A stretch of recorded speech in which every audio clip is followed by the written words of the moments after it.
Mirë se erdhe në botën ku askush nuk është i pafajshëm. Sekrete shqiptare, vendi ku rrëfimet më të thella, më të ndaluara dhe më të pathëna të shqiptarëve marrin zë. Na bëni subscribe për histori të ndryshme.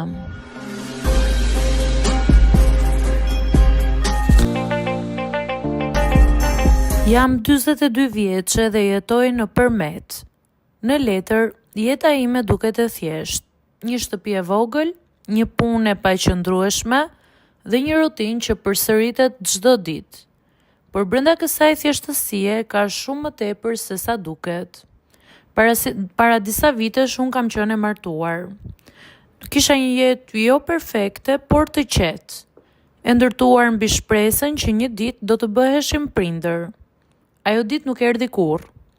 Fillimisht e përballuam bashk, vizita, analiza, shpresa që shtyheshin nga muaj në muaj, por me kalimin e kohës diçka tek ish partneri im ndryshoi. U bë më i ftohtë, më i largët. Një prej ditëve më tha diçka që nuk do ta harroj kurrë. Nuk mund ta vazhdoj më këtë jetë pa fëmijë. Nuk ishte thjesht një fjali, ishte fundi i marrëdhënies tonë. Kështu që u ndam. Dhe unë beta vetëm, në të njëjtën shtëpi, me të njëjtat mobilje, por me një bëshllëk që nuk mbushej dot. Fillimi ishte i vështirë emocionalisht, por shumë shpejt u bë akoma më i vështirë nga ana ekonomike. Kur je vetëm, çdo gjë bie mbi ty. Punoj her pas here, pastrim shtëpish, ndonjë ndihmë në lokale, çfarë do lloj gjëje që më del. Nuk kam një punë fikse, kam muaj që mezi dal në fund. Ka ditë që numëroj lekët për të parë nëse më dalin për dritat, për ushqimin, për gjërat bazë. Nuk është jeta që unë kisha imagjinuar, por është jeta që kam, dhe përpiqem ta mbaj. Shtëpia ime është e vogël, por është e imja. Një nga të pakta gjëra që më ka mbetur. Për një kohë ishte vendi vetëm ku ndihesha e qetë, derisa filloi një problem tjetër me komshiun. Përballë shtëpisë time jeton një burr. Edhe ai është i vetëm, gruaja e tij ka vdekur prej disa vitesh. Në fillim ishte çdo gjë okay dhe nuk kisha asnjë shqetësim, duke qenë se as nuk i kushtoja rëndësi. Ishte thjesht një komshi, një përshëndetje nga larg dhe asgjë më shumë. Por shumë shpejt gjërat filluan të bëhen të çuditshme. Vura re që çdo herë që dilja në dritare, ai dilte në balkon. Në fillim mendova që ishte rastësi, por në fakt nuk ishte. Filloi të ndodhte çdo ditë. Sa e rapja perden, ai ishte aty, duke më parë, pa u fshehur, pa turp. Në fillim thjesht mbyllja perden. Nuk doja të krijoja situata. Por pastaj filluan gjestet. Gjestet që ai bënte ishin të pahishme, të qëllimshme dhe të papërshtatshme për një femër t'i shihte ato gjeste.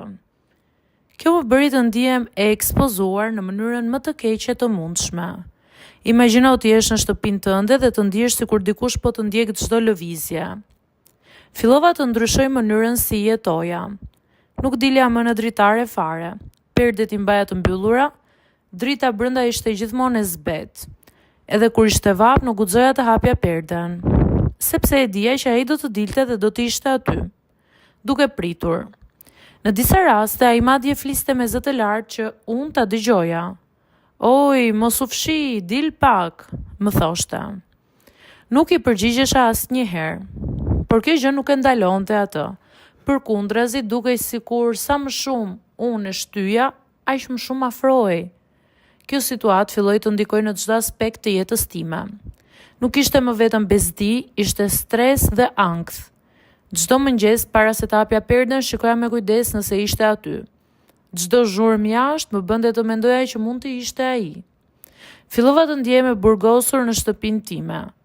Kjo ishte gjëja më e rëndë, sepse ajo shtëpi ishte gjithçka që unë kisha. Një ditë pas shumë kohësh që e duroja, vendosa të mos hesht më. Hapa dritaren dhe i fola. Mos bëj më të tilla gjeste. Ai buzëqeshi. Një buzëqeshje që më bëri të kuptoj që nuk i merrte fare seriozisht fjalët e mia. Pse, më tha? Edhe unë jam vetëm dhe ti e vetëm, nuk ka hije t'i bësh këto gjeste në sy të një gruaje. Këto fjalë e prekën në nerv. Ato që unë thash nuk ishin thjesht një justifikim, ishte një mënyrë që unë dhe t'i bëja të ditur që stop. Vetmia nuk të jep të drejtë të më shqetësosh.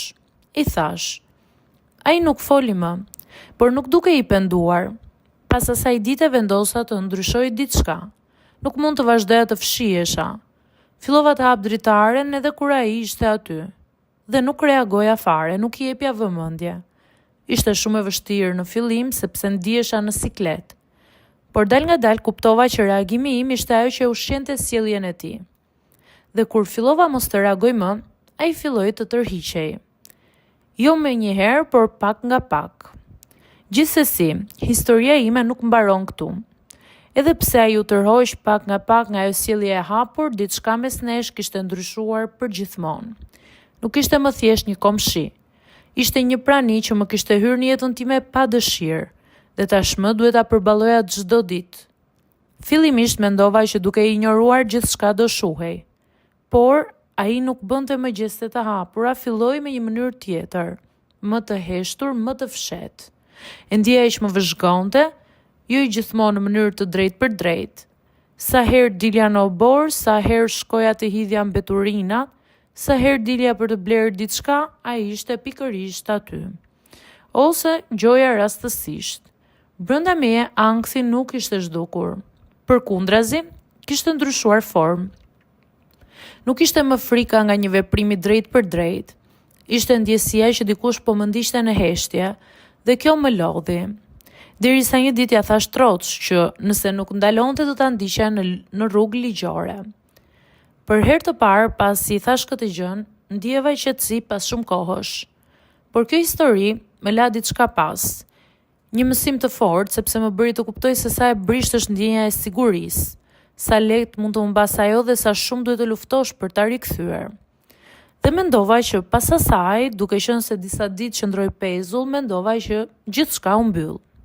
Ajo bisedë pranë derës time, ai pranimi i tij dhe tërheqja më vonshme do të mjaftonin që jeta ime të kthehej në një qetësi normale.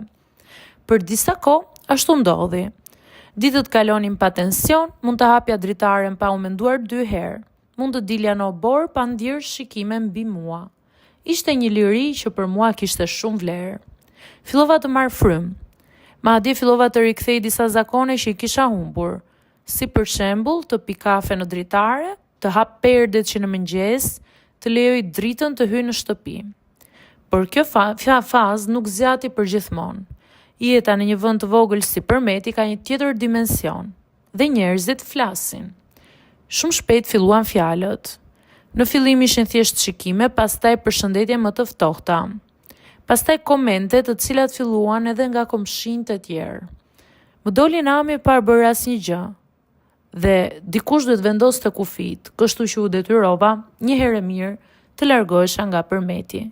Nuk është ky mesazhi që unë dua të dërgoj tek të gjithë ata që po e dëgjojnë historinë.